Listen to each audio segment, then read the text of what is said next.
చంద్రబాబు గారు రాయలసీమలో సగర్వంగా ఎన్నికలకు వెళ్ళగలరు. 2019కి ముందు జగన్మోహన్ రెడ్డి పదే పదే నువ్వేం చేసావు ఆంధ్రాకి అని అడుగుతుండేవాళ్ళు. అమరావతి ఇంకా బిగిన అప్పటికి ప్రారంభ దశలోనే ఉంది.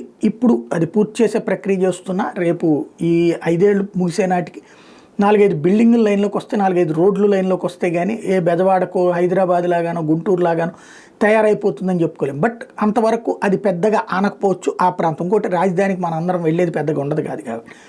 అయితే రాయలసీమకి హైకోర్టు బెంచ్ అన్నటువంటి విషయంలో మాత్రం బాబు గారికి ఖచ్చితంగా క్రెడిట్ దక్కుతుంది. రాయలసీమ అంతా సగర్వంగా చెప్పుకోవచ్చు. జగన్మోహన్ రెడ్డి హైకోర్టు తెస్తానని చెప్పి ఈలోపు కోర్టుల వివాదాల మధ్యన ఆగిపోయాడు.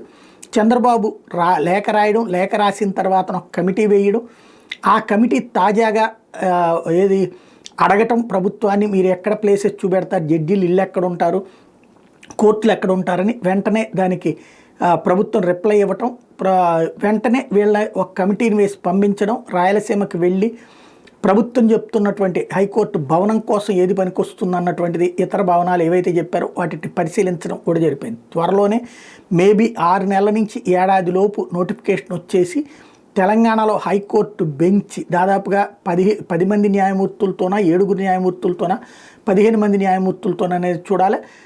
ప్రకాశము నెల్లూరుతో సహా రాయలసీమకు సంబంధించిన 6 ఉమ్మడి జిల్లాలు, 6, 2, 8 అవన్నిటికీ కలిపి అక్కడ వచ్చేటటువంటి అవకాశం ఉంటుంది. తద్వారా ఒక అద్భుతమైనటువంటి ఛాన్స్ దక్కబోతోంది రాయలసీమకి. చంద్రబాబు గారికి న్యాయ వ్యవస్థలో అయితే ప్రాబ్లం లేదు. ఇంతకుముందు వాస్తవంగా హైదరాబాద్ నుంచి ఆంధ్రాకి న్యాయ వ్యవస్థని తెప్పించేటప్పుడు కూడా ముందు అంతా పూర్తయిపోయింది, హైకోర్టు రమ్మంటే వాళ్ళు బయలుదేరి వచ్చిన తర్వాత ఇక్కడ లేదు.